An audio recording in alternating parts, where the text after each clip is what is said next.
So the second preseason game just wrapped up in Baltimore, and I'm starting to feel what other Cowboy fans are starting to feel.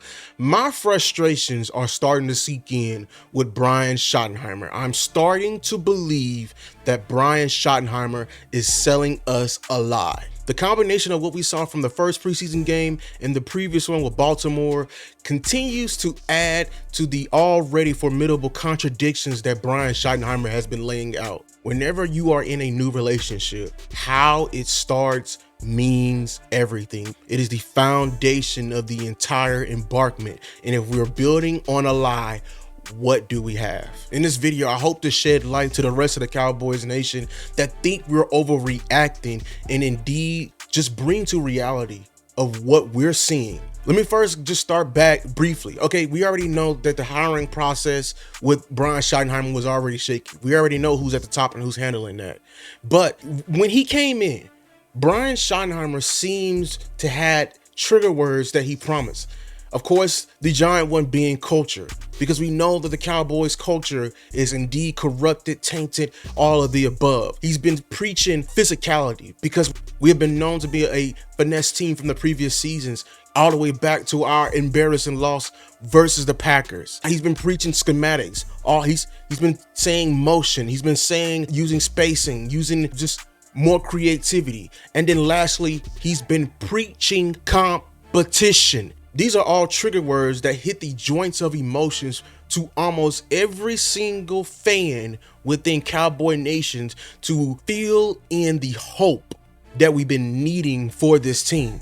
These buzzwords help culminate together both casual and football nerds all the way together for us to build some type of positivity going into the season and to actually buy into what he's saying.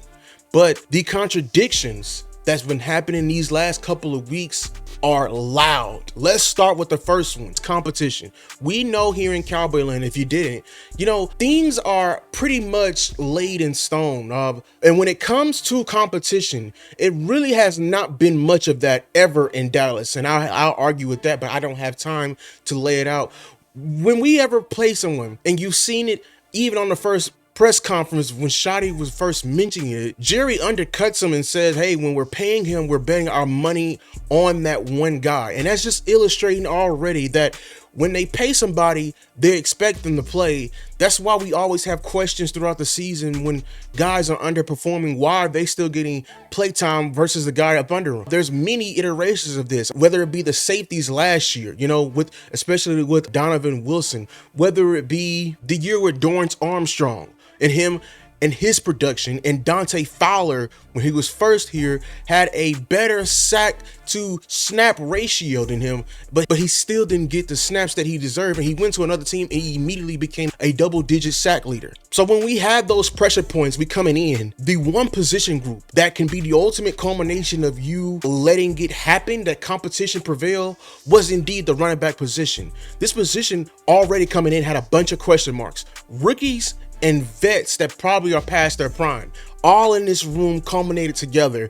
And what has happened? Well, besides you sitting half the team or 3/4 of the team in the first game, you declared a RB1 at the beginning of preseason 2. That is red flag number 1. And then you come to the podium and says that we treat practice as a big part of the evaluation too. No. You can't fool me, Shotty. You've been preaching physicality and all these trigger words.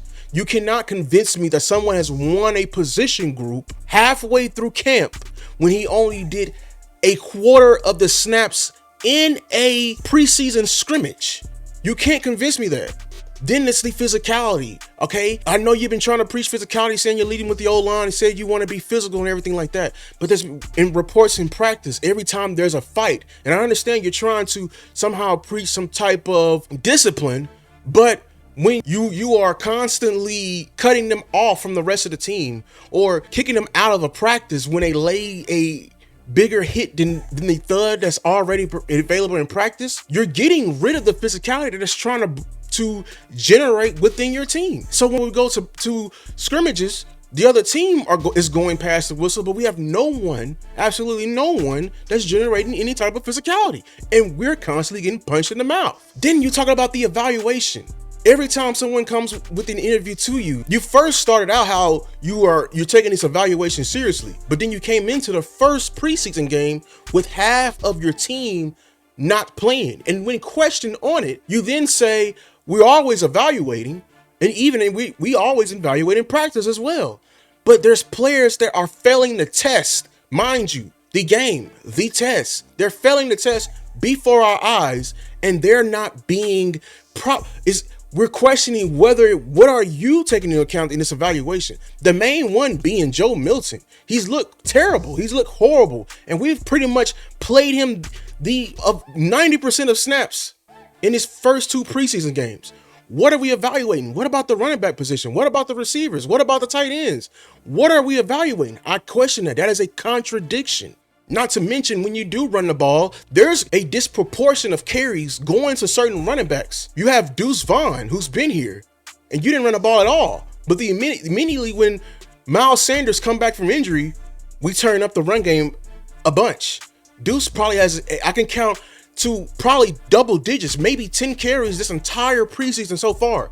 What are we evaluating? And then you mentioned that there's been depth chart movement up and down. That's part of your evaluation process. But there's players who've been clearly underperforming, and yet they're not moving. There's a stagnation in the depth chart. Andrew Booth is one example. Shout out to him. He did play well in this preseason game, but what he did the first preseason game definitely deserved less reps, and he had to earn those reps back if he was to get a pick 6 like he did this previous game. Or even Joe Milton. Joe Milton should have been earned less reps. We should have been seeing more Will Grier. But is there any type of depth chart movement on your end? So this is when fans are angry at you, we're not angry because we're not winning. We're not angry because we're not showing the entire playbook. We're angry because you've been pushing a propaganda that you have been saying, and all your actions since then have been the complete opposite. You've been saying this competition, you named a winner of a room, clearly, because one dude who's not even playing this entire preseason already seems to be the RB1. The competition, the physicality, everything that you have been preaching, you have done the opposite of. You have built this relationship with the fans on a lie, and you want us to believe that you're changing the culture? This is the same thing that's already been happening. This is just a new day. Everyone believes that you're just another puppet. I'm gonna be honest with you, Shotty, and I believe it too.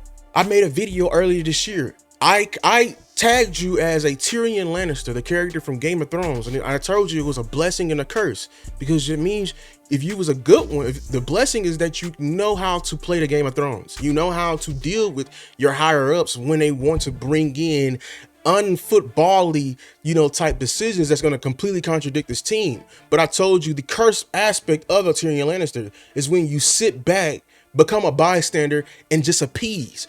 Right now, you're saying everything to try to appease to us. When we ask you about running the ball in the first preseason game, you immediately want to bring up your resume of how you've been top of the league in your previous destinations. Spoiler alert, that doesn't work here in Dallas, because we know every coach that comes here somehow changes. And just to mention, you as evaluating you as a coach has been very bad so far. I mean, I keep going back to the main contradiction of the first preseason game, when we just came out very pass happy, and yet the run still outperformed the pass, even though it was a 2-to-1 ratio. We came out, and you claimed that you didn't want to open up the playbook. The thing is, this game we just saw versus Baltimore proved that we can't even do the basic things correct.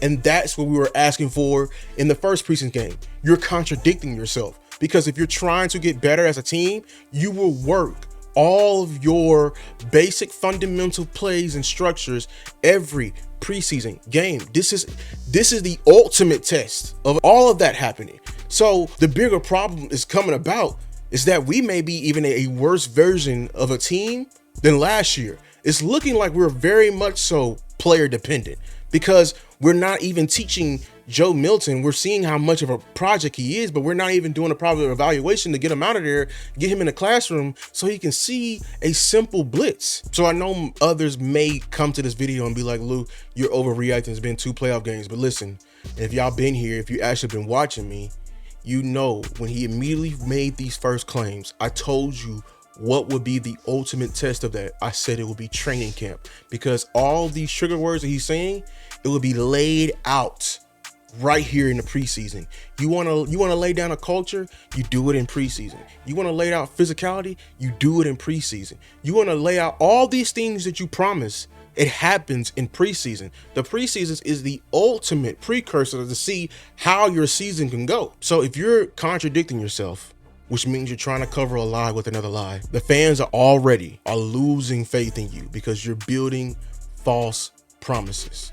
Can you change? Sure, but it's easy to get in trouble. It's hard to get out of it. So it's going to take a lot for us to convince otherwise. But going into the season, we're going to have to rely on Dak heavily. We're going to rely on Micah heavily, and we just got to hope for the best. But as far as relying on the coaching, philosophically, I can't trust you. So I don't know, how can I possibly trust you to develop these players and to actually outgun and out scheme. It's been my time, Cowboy Nation.